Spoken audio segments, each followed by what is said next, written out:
नमस्कार दोस्तों, मैं संजीत कुमार लर्न विद संजीत पे आपका स्वागत करता हूं।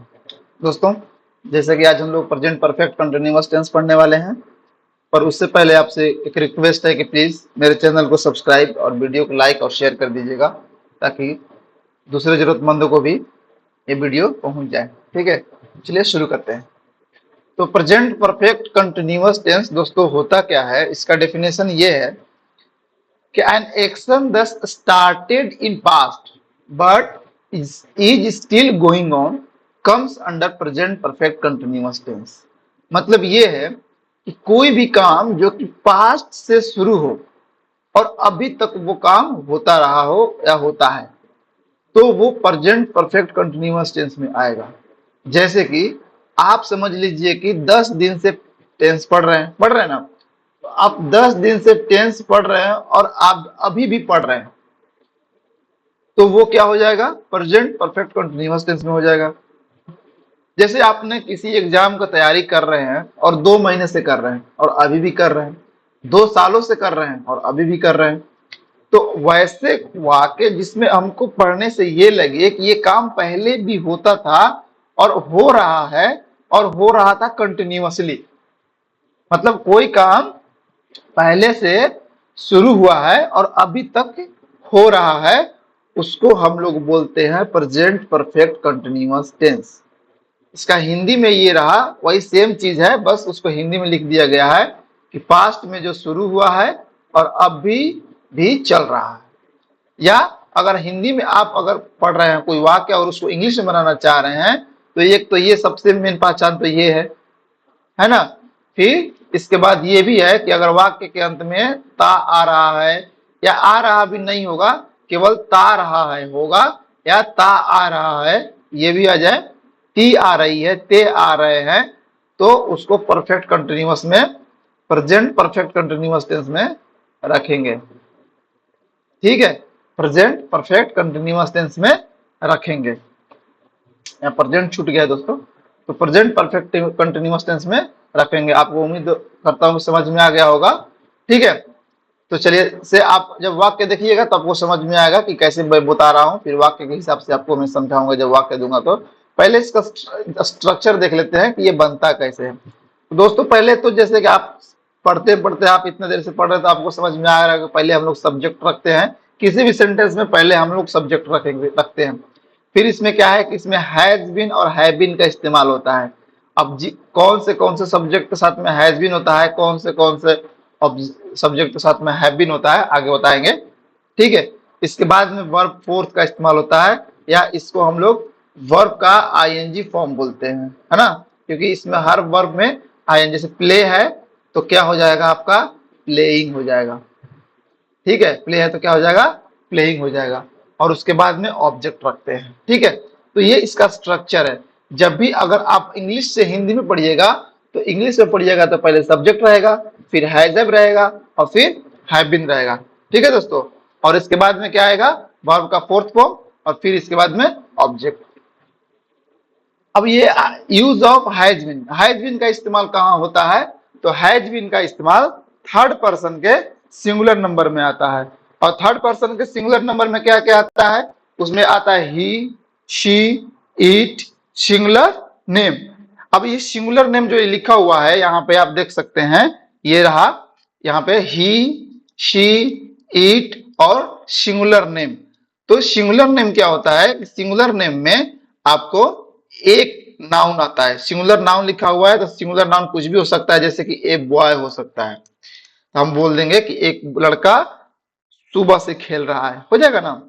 या फिर बोल देंगे हम लोग कि एक गाय बोल देंगे, एक जंगल बोल देंगे, एक घर बोल देंगे, एक कुछ भी एक चीज के बारे में एक नाम हो जाए, जैसे कि राम, श्याम, ठीक है, कुछ भी घनश्याम, कुछ भी नाम हो तो वो सिंगुलर नाउन में आता है, मतलब जिससे एक चीज के बारे में बोध हो। तो थर्ड पर्सन सिंगुलर नंबर में यही आते हैं।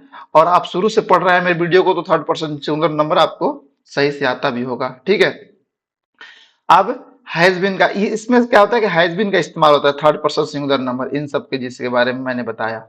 और फिर यूज ऑफ क्या है, हैव।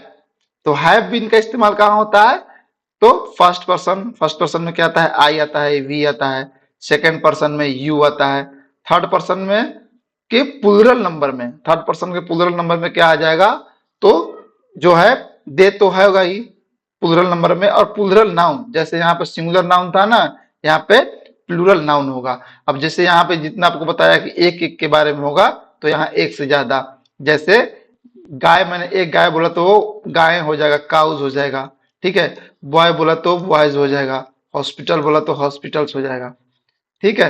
मैंने कुछ भी एक से ज्यादा के बारे में बात करेगा।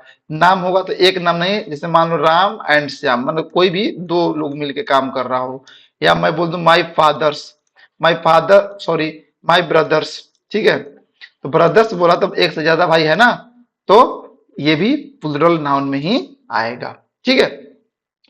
तो चलिए सेंटेंस समझते हैं क्या है।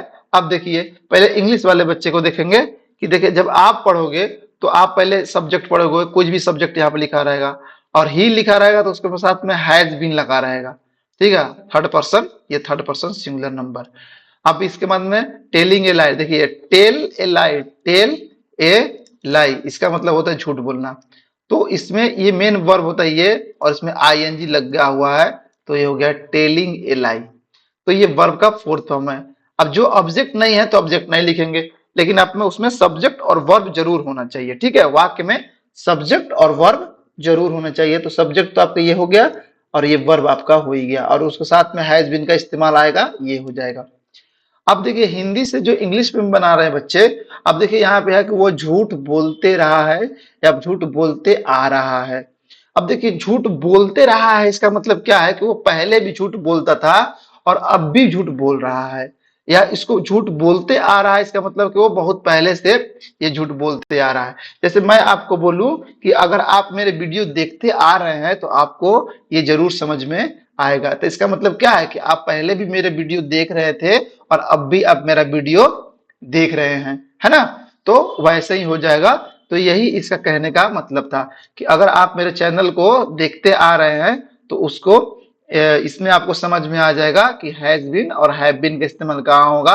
अगर आप प्रेजेंट परफेक्ट टेंस पढ़े होंगे तो उसमें हैज बीन, हैज और हैव का इस्तेमाल पढ़ाया गया है, तो वही हैज हैव जहां इस्तेमाल होता है वहीं पे हैज बीन और हैव बीन का भी इस्तेमाल होता है, ठीक है दोस्तों। अब दूसरा सेंटेंस देखिए कि वह सुबह की सैर पर जाती रही है, मतलब वो पहले भी जाती थी और अभी भी जा रही है, ठीक है, और वो उसका रेगुलर का काम है। तो वह सुबह की सैर पर जाती रही है, तो आपको सेंटेंस से ही पढ़ने से समझ में आ जाएगा कि वह प्रेजेंट परफेक्ट कंटिन्यूअस टेंस में है। अब जाती रही है, और इसमें देखिए ती रही है, आ भी रहा है, तो मैक्सिमम इससे पता चल जाता है। लेकिन आपको ये भी ध्यान देना है, मेन आपको यही ध्यान देना है कि वाक्य पहले से शुरू हुआ था कि नहीं हुआ था, और अभी भी वो चल रहा है कि नहीं, और वो लगातार चल रहा है कि नहीं चल रहा है। तो वैसे ही बस सेम है। अब जा रही है तो ही का यह शी हो जाएगा, वह का यहाँ पे, और शी के साथ में हैज बीन, जैसे यहाँ पे आपको बताया third person singular number she के साथ में क्या लगता है, हैज बीन, है ना, हैज बीन। तो she has been going, verb का फोर्थ फॉर्म गो का होता है ना, यहाँ पे देखिएगा गो, गो का आईएनजी लग जाता है तो गोइंग हो जाता है, तो वही गोइंग हो गया। टू मॉर्निंग अप, यहाँ पे ऑब्जेक्ट हो गया। तो उम्मीद करता हूँ आपको समझ में आ रहा होगा। वैसे ही ये भी है, क्रिस फुटबॉल खेलते रहा, माने वो पहले से खेल रहा था, अभी भी खेल रहा था, खेलता है, ठीक है। तो क्रिस फुटबॉल खेलते रहा है, तो वो भी पहले से ही वो काम शुरू था उसका, और अभी भी वो काम उसका चलता है। तो ऐसे ही हो जाएगा क्रिश। अब इसमें क्रिश में हैज लग जाएगा क्योंकि ये सिंगल नाम है ना, क्रिश एक सिंगल नाम है, तो Chris has been playing football. Same है दोस्तों वही। अब देखिए यहाँ पे आ गया आई, आई क्या है, यहाँ पे देखिए आई के साथ में यहाँ पे मैंने लिखा हुआ है आई, आई फर्स्ट पर्सन है, और इसके हिसाब से यहाँ पे हैव लगेगा। तो आई हैव बीन ट्राइंग, ये फोर्थ फॉर्म हो गया ना ट्राई का, टी आर वाई, यहाँ पे देखिएगा ट्राई, ट्राई में आई एन जी लग जाता है तो ट्राइंग हो जाएगा, ठीक है दोस्तों। मैंने वर्ब का फॉर्म सारा का सारा पढ़ाया हुआ है कि कौन से फॉर्म में कैसे चेंज होगा, कि first form, second form, third form, fourth form, ठीक है, फिफ्थ फॉर्म, 5 फॉर्म होता है वर्ब का। मैं वीडियो के लिंक में डिस्क्रिप्शन में मैं लिंक दे दूंगा, आप वहां से जाकर उसका फॉर्म पढ़ना चाहें तो पढ़ लेंगे, अगर आपको नहीं आता है तो, ठीक है। तो I have been trying to learn English, मैं अंग्रेजी सीखने की कोशिश करते आ रही हूँ। मतलब बेचारा हो सकता है कि 2 महीना 5 महीना 1 साल 2 साल से अंग्रेजी कोई सीखने का कोशिश कर रहा है, उस समय कर रहा था और अभी भी उस समय से अभी तक कर रहा है, तो इसका मतलब है कि वो प्रेजेंट परफेक्ट कंटिन्यूअस टेंस में हो जाएगा। अब देखिए यहाँ पर दोस्तों दो गो वर्ब है, एक तो सीखने का है और एक कोशिश करने का। तो ये मेन वर्ब तो ये कोशिश करना हो गया, तो उसमें ट्राइंग लग गया। अब दूसरा वाला जो वर्ब होता है वो टू के साथ में आ जाता है। यहाँ टू के बाद में क्या लिखा है, लर्न लिखा हुआ है। ठीक है, सीखने का, इसको इन्फिनेटिव बोलते हैं। तो इन्फिनेटिव टू को क्या बोलते हैं, इन्फिनेटिव जब वर्ब के साथ में आता है तो इन्फिनेटिव बोलते हैं। तो इन्फिनेटिव लगा के बीच में लर्न लिख देंगे सीखने का, और इंग्लिश लिख देंगे ऑब्जेक्ट। ठीक है, उसी तरह यहाँ भी देख लीजिए, हम स्वस्थ खाना खाते आ रहे हैं। ठीक है, सेम चीज है, वी है यहाँ पे, खाली ये देखना है कि वी के साथ में क्या लगेगा, हैव बीन लगेगा, हैज बीन लगेगा, फिर ईटिंग हेल्दी फूड। ठीक है दोस्तों, अब हम लोग चलेंगे यहाँ पे और दो तीन गो वाक्य देख लेंगे कि तुम गाना गाती रही हो। मतलब क्या है कि वो उस गाना हो सकता है कि कोई सिंगर हो या कोई शौक गाने के शौकीन हो, तो शुरू से ही गा रहा हो, अभी भी तक गा रही है।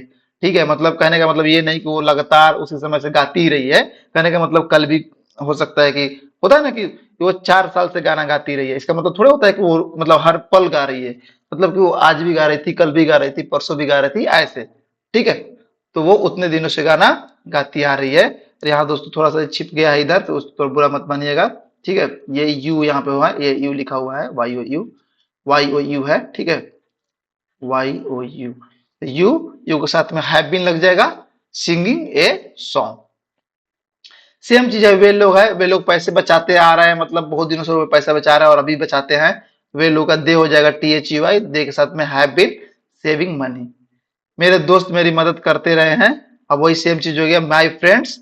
अब देखिए एक से ज्यादा फ्रेंड है तो फ्रेंड्स हो जाएगा, और हैव बीन हो जाएगा हेल्पिंग मी। अगर यही दो मेरे मेरे दोस्त, अब यहाँ पे हो जाता कि मेरा दोस्त अगर हो जाता, मेरा दोस्त मेरा मदद करते अगर, तो क्या हो जाता, माई फ्रेंड हैज बीन हो जाता। क्यों, क्योंकि एक दोस्त के बारे में बात हो रहा था। अब एक दोस्त के बारे में बात होगा तो हैज हो जाएगा बीन, और एक से ज्यादा दोस्तों के बारे में बात होगा तो हैव बीन, क्योंकि हैव बीन प्लूरल फॉर्म में आता है और हैज बीन सिंगुलर फॉर्म के लिए आता है। ठीक है, अब चलिए निगेटिव सेंटेंस देखते हैं। अब निगेटिव सेंटेंस दोस्तों क्या होता है, अब तो आपको समझ में आ गया होगा कि जिस वाक्य में नहीं वाला शब्द आ जाए वो निगेटिव सेंटेंस कहलाता है ना। नहीं वाला सेंटेंस वाक्य आ जाए तो क्या हो जाएगा, नहीं। जैसे तुम गाना गाती रही हो, लिखा हुआ है ना, तुम गाना गाती रही हो, मैं इसमें बोल दूं कि तुम गाना नहीं गाती रही हो। ठीक है, तो उसका स्ट्रक्चर कैसे होता है, तो सेम ही होता है दोस्तों। बस जो आप सब्जेक्ट पढ़े थे पिछला वाला वीडियो में, उसके बाद पिछला वाला स्लाइड में, फिर उसमें हैज बीन और हैव बीन पढ़े थे, और ये नेगेटिव आ जाएगा तो बीच में नोट लगा देना, हैज और बीन के बीच में नेगेटिव, और हैव बीन के बीच में नेगेटिव, मैंने नोट लगा देना है। बाकी सेम प्रोसेस, वर्ब का फोर्थ फॉर्म रहेगा, ऑब्जेक्ट रहेगा तो ऑब्जेक्ट रहेगा। समझ रहे हैं आप, मतलब सेम ही होगा, बस उसमें नोट लगा देना है, हैज बीन और हैव बीन के बीच में नोट लगा देना है, जैसे कि आप यहाँ पे देख रहे हैं यहाँ पे। ठीक है, हैज बीन और हैव बीन के बीच में नोट लगा देना है। वाक्य देखते हैं, वही सेम वाक्य मैंने रखा हुआ है, दूसरा नहीं रखा हुआ, ताकि आपको कंफ्यूजन ना होगा, आपका डाउट तुरंत क्लियर हो जाएगा। वह झूठ नहीं बोलते रहा है। ठीक है, पहले वाला स्लाइड में था वह झूठ बोलते रहा है, अब यह झूठ नहीं बोलते आ रहा है। कुछ नहीं है, ही हैज और उसमें बीन के बीच में नोट लगा दिए, कुछ नहीं है।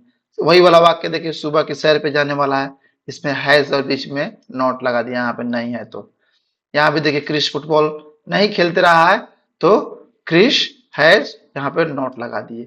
मैंने सेम ही वाक्य है, सारा का सारा पढ़िएगा तो बस उसमें नोट लगा दे, ताकि आपको समझ में आएगा कि ये नोट वाला वाक्य है। ठीक है दोस्तों, अब हम समझेंगे इंट्रोगेटिव सेंटेंस। इंट्रोगेटिव सेंटेंस तो आपको भी समझ में आ गया होगा इतने दिन से पढ़ रहे। इंट्रोगेटिव सेंटेंस आखिर होता क्या है, इंट्रोगेटिव सेंटेंस उसको बोलते हैं जिसमें कोई प्रश्न पूछे, मतलब जिसको हिंदी में प्रश्नवाचक शब्द जिसको बोलते हैं, प्रश्नवाचक वाक्य। ठीक है, प्रश्नवाचक वाक्य जिसमें प्रश्न करता हो, क्वेश्चन करता हो। कोई भी वाक्य आप पढ़ रहे हो तो उससे आपको महसूस हो कि ये वाक्य किसी से क्वेश्चन पूछ रहा है। ठीक है, अब ये क्वेश्चन पूछ रहा है दोस्तों, तो ये भी दो तरह के होते हैं। एक क्वेश्चन वैसे होते हैं जिसका आंसर कोई, मतलब सपोज लो कर लो कि मेरे से कोई क्वेश्चन पूछ रहा है, तो मेरे पास दो तरह का आंसर होता है। एक ऐसा आंसर होगा जिसका आंसर मैं यस और नो में दे सकता हूं, और एक ऐसा आंसर होगा जो या तो वो आंसर किसी शब्द में होगा या किसी वाक्य में होगा। ठीक है, या तो किसी वर्ड में होगा या किसी सेंटेंसेस में होंगे। जैसे मैं आपसे पूछूं कि क्या तुम खाना खाते रहे हो, तो आप क्या बोलोगे, हाँ या ना। तो जो वैसा वाला जिसका आप आंसर दोगे, चाहे मैं बोलूं कि क्या तुम पैसे कमाते रहे हो, तो आप बोलोगे हाँ या ना। तो उसका आंसर जिसका हाँ या ना मिलेगा वो इस वाला स्ट्रक्चर से बनेगा। और जिसका आंसर आपको, जैसे मैं बोलूं कि तुम पैसे क्यों बचाते रहे हो, अब मैं ऐसा जब आपसे क्वेश्चन कर दिया कि तुम पैसे क्यों बचाते रहे हो, तो आप हाँ या ना में उसका आंसर नहीं दे सकते। आप उसका कुछ कारण बताइएगा, क्योंकि मेरे को पैसा का जरूरत है, मेरे को ये काम करना है, वो काम करना है, बोलिएगा ना। तो उसका जो हम बनाएंगे वो इस स्ट्रक्चर से बनाएंगे। देखिए दोनों का ना स्ट्रक्चर सेम है, आप ध्यान से देखोगे तो यहां से देखिए, हैज हैव है, ठीक। यहाँ पे सब्जेक्ट है, यहाँ पे सब्जेक्ट है, यहाँ पे नॉट है, यहाँ पे नॉट है, यहाँ पे बीन है, यहाँ पे बीन है, यहाँ पे वर्ब का फोर्थ फॉर्म है, यहाँ पे वर्ब का फोर्थ फॉर्म है, यहाँ पे ऑब्जेक्ट है, ऑब्जेक्ट है, क्वेश्चन मार्क है, यहाँ पे क्वेश्चन मार्क है। अंतर यहाँ पे आ जाता है कि जो क्वेश्चन अलग करेगा वही वाला यहाँ पे रख देंगे। अब इसमें ये देखिएगा, ये वाला दोनों में है कि आपको दिखेगा कि हैज और हैव सब्जेक्ट से पहले। आप शुरू से जितना पढ़े होंगे, प्रेजेंट कंटिन्यूअस टेंस पढ़ रहे होंगे, प्रेजेंट इंडेफिनिट पढ़े होंगे, प्रेजेंट परफेक्ट पढ़े होंगे, पास्ट इंडेफिनिट, ये सब जितना पढ़े हैं, इसमें क्या देखा आपने कि जैसे ही क्वेश्चन लग जाता है तो उसमें जो हेल्पिंग वर्ब है वो क्या हो जाता है, सब्जेक्ट से पहले चला आता है। देखिए पहले वाला जो आपने अभी पढ़ा उसमें सब्जेक्ट के बाद में हैज और हैव बीन आ रहा था, लेकिन इसमें क्या है कि जो हैज और हैव है वो पहले चला गया है। इसमें भी देखिए सब्जेक्ट से पहले चला गया है ना। ठीक है, तो इस हिसाब से बनता है, बाकी सेम है। अगर वाक्य में नोट आएगा तो नोट लगाएंगे, और नोट नहीं आएगा तो नोट को हटा देंगे। बाकी देखिए सब्जेक्ट, यहाँ पे अगर नोट नहीं होगा तो ये क्या होगा, बी, वर्ब का फोर्थ फॉर्म, ऑब्जेक्ट, बाकी सेम है। यहाँ केवल हैज यहाँ से हटके चला आया है। ठीक है, उसी तरह यहाँ भी है, सेम है। अब ये जो क्वेश्चन आएगा उस क्वेश्चन के लिए WH फैमिली कहलाता है, इसमें यहाँ पे देंगे। जब हम वाक्य बनाएंगे तो आपको समझ में आएगा। अब यहाँ पे वाक्य पढ़ लीजिए, ये भी सेम ही वाक्य है जो मैंने पहले आपको पढ़ाया, बस इसका इसको क्वेश्चन में मैं कर दिया हूं कि जैसे उसमें था कि वह झूठ बोलते रहा है, ठीक है, और यहाँ पे क्या आ रहा है कि क्या वह झूठ बोलते रहा है। अब ये जो क्वेश्चन आपसे कोई पूछा कि क्या वह झूठ बोलते रहा है, इसका मतलब क्या है कि क्या वो झूठ बोलता है, मतलब झूठा आदमी है, ऐसे ही बोलते हैं ना, अरे वो झूठा आदमी है क्या। तो आप क्या आंसर दोगे, हाँ या ना, बोलोगे ना, बोलोगे कि नहीं बोलोगे। और उसमें दोनों में क्या है, प्रश्नवाचक चिन्ह रहता है, यहाँ पे प्रश्नवाचक छूट गया दोस्तों, प्रश्नवाचक चिन्ह दे देंगे। तो हाँ या ना बोलोगे तो क्या हो जाएगा, वो प्रेजेंट परफेक्ट कंटिन्यूअस टेंस में। अब जब हाँ या ना में इसका मिलेगा, और एक और पहचान होता है दोस्तों कि इसका क्वेश्चन का जो ना क्या है ना वो पहले ही लिखा रहता है हिंदी में। ठीक है, और इंग्लिश में अगर हिंदी पढ़ रहा है तो आपको तो देखने में आ जाएगा हैज और है पहले लगा रहा होगा, उसके बाद में सब्जेक्ट लगा रहेगा, उसके बाद बीन लगा रहेगा, तो भी आपको समझ में आ जाएगा कि ये प्रेजेंट परफेक्ट कंटिन्यूअस टेंस है। और ये पहले आ जाएगा क्या, या फिर उसका पढ़िएगा तो उसका आंसर यस और नो में आप लगेगा कि कोई भी आंसर इसका यस और नो में दे सकता है। तो या क्या वह झूठ बोलते रहा है, तो आप दे सकते हो ना हाँ या ना। तो ये हम पहले के हिसाब से बनाएंगे, इसका मतलब कि पहले हैज और हैव में से दोनों लगाएंगे। तो हैज हैव जो समझ ही गए कि किसके साथ हैज और किसके साथ हैव लगेगा, तो ही के साथ क्या लगेगा, हैज, तो हैज पहले हो जाएगा, ही, इसके बाद बीन, और टेलिंग ए लाई। दूसरा देखिए वाक्य, वह सुबह की सैर पर क्यों जाती रही है। देखिए यहाँ पे क्यों वाला शब्द आ गया, क्वेश्चन, और इसका आंसर आप यस और नो में नहीं दे सकते। पढ़ के देखिए कि वह सुबह की सैर पर क्यों जाती रही है। कहने का मतलब है वो आपसे पूछ रहा है, आंसर आप इसको कुछ कारण में दीजिएगा, क्योंकि वो उसका आदत है जाने का, या बोल सकते हैं कि आप हेल्थ पर्पज से जा रही है, बोलिएगा ना कुछ तो बोलिएगा। तो कुछ वाक्य बोलिएगा, कुछ वो शब्द बोलिएगा, सेंटेंसेस बोलिएगा। तो इस वजह से वह इस वाला से आएगा, और ये WH फैमिली वही है जो ये क्यों वाला शब्द है ना, ये इसके लिए है। वाई जिसको होता है डब्ल्यू एच, देखिए इसमें डब्ल्यू एच आ गया ना, तो शुरू में तो ये क्यों वाला शब्द पहले आ जाएगा, देखिए वाई। बाकी सेम चीज, सी के साथ में हाई लगता है तो सी के साथ में हाई लगा देंगे, फिर been going to morning walk. दोस्तों अगर आप मेरा वीडियो अगर आपको ज्यादा स्पीड में लग रहा है तो उसको आप स्लो कर लीजिएगा अपने मोबाइल के सेटिंग में जाके, ठीक है। और अगर आपको स्लो लग रहा होगा तो स्पीड बढ़ा लीजिएगा, और स्पीड में लग रहा है तो स्लो कर लीजिएगा, ठीक है दोस्तों। अगला देखते हैं, क्या क्रिश फुटबॉल नहीं खेलते रहे हैं। अब देखिए यहाँ पे नोट आ गया। अब यहाँ दोनों में नोट नहीं था तो यहाँ पे हम नोट कहीं भी नहीं लिखे, इसको छोड़ दिए नोट को। नोट आ गया यहाँ पे तो नोट लगा देंगे। देखिए क्या क्रिश फुटबॉल नहीं खेलते रहा है, तो इसका यस और नो मिल जाएगा, और क्या भी पहले है देखा है ना। तो इसका मतलब क्या है, क्रिश नाम है, एक नाम है तो क्रिश के साथ में हैज लग जाएगा, और नो ही है तो नॉट लग जाएगा, और फिर बिन, फिर खेलना का प्लेइंग फुटबॉल। बाकी तो सेम तरीका से आप समझ ही चुके होंगे। मैं अंग्रेजी सीखने की कोशिश कैसे करते रहा हूँ, देखिए यहाँ पे कैसे वाला शब्द आ गया, और इसका आंसर आप यस और नो में नहीं दे सकते तो पहले कैसे के लिए यहाँ पे हाउ लिख देंगे। हाउ आई के साथ में क्या लगता है, मैं हुआ है, मैं के लिए आई होगा, और आई से क्या लगता है हैव, ठीक है। फिर been trying to learn English. बाकी ये वाला सेंटेंस तो आप शुरू में ही बना चुके हैं तो आपको समझ में आ गया होगा। क्या हम स्वस्थ खाना खाते रहे, देखिए यहाँ पे क्या आ गया, तो हम है, वी के साथ में क्या लगता है हैव, तो हैव वी हो गया, बीन, ये तो आपको समझ में आ गया, ईटिंग हेल्दी फूड। कौन सी गाना हम लोग, ठीक है, गाते रहे हैं दोस्तों, यहाँ पे है गेट रहे नहीं है, गाते रहे हैं, ठीक है, गाते रहे हैं, ठीक है। अब यहाँ पे देखिएगा दो शब्द होता है डब्ल्यू एच फैमिली का, विच, ठीक है, और एक होता है हुज। विच और हुज होता है, ये दोनों क्या है ना, अपने साथ में एक नाउन लेके आता है, जिसके बारे में ये बात करेगा। जैसे कौन सी गाना, तो कौन सी गाना हो गया तो विच सॉन्ग हो जाएगा। मैं बोल इसमें बोले कौन सी लड़की, तो विच गर्ल हो जाएगा, ठीक है। अब यहाँ हुज माने किसका होता है, हुज माने क्या होता है, किसका। मैं बोल दूंगा कि किसका, क्या, किसका भाई, तो हुज ब्रदर हो जाएगा। ये अपने साथ में एक नाउन लेके आता है जिसके बारे में ये बात करता है, ठीक है। अब यहाँ पे ध्यान दीजिएगा कि विच सॉन्ग हो गया तो ये आ गया सॉन्ग। अब यहाँ पे हैव है तो सॉन्ग के हिसाब से यहाँ पे हैव नहीं लगेगा, वी के हिसाब से लगेगा। क्यों, क्योंकि मेन वर्ब ये है।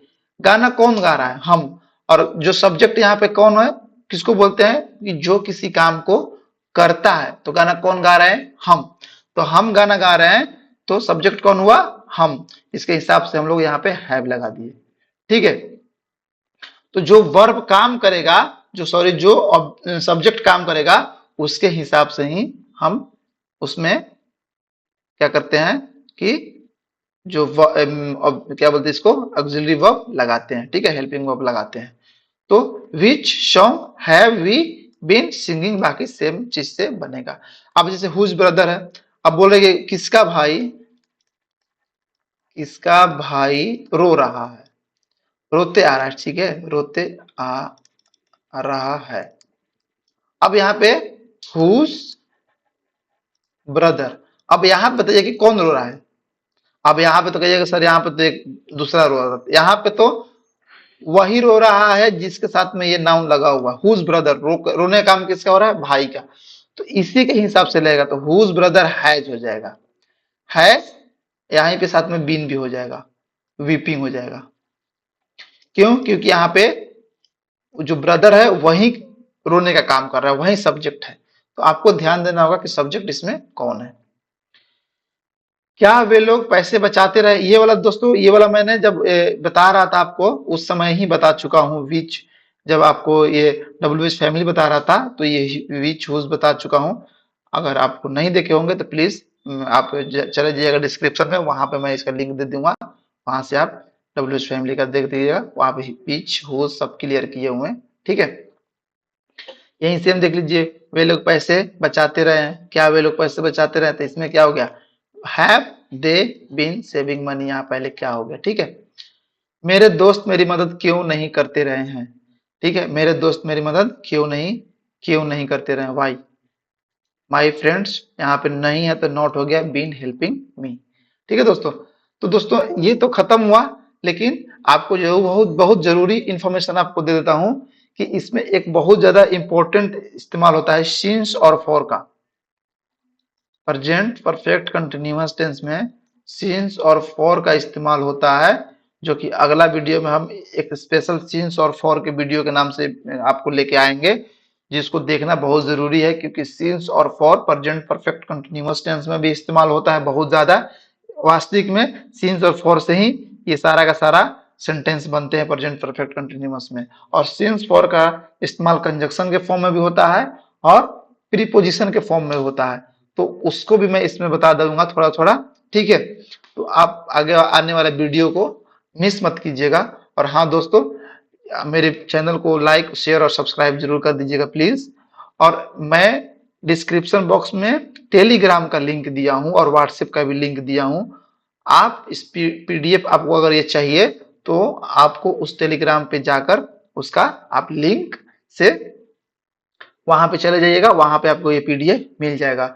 और हाँ दोस्तों, कमेंट बॉक्स में जरूर बताइएगा कि अगर कोई आपको दिक्कत है मेरे पढ़ाने के किसी तरीके से, तो आप हमको बताइएगा, मैं उसमें सुधार करूंगा। या अगर आपको कुछ पूछना हो तो आप मेरे टेलीग्राम चैनल पे पूछ सकते हैं, या फिर कमेंट बॉक्स में कमेंट करके पूछ सकते हैं। मैं हर कमेंट को पढ़ता हूँ, प्लीज आप पूछिए जरूर। ठीक है दोस्तों, नमस्कार।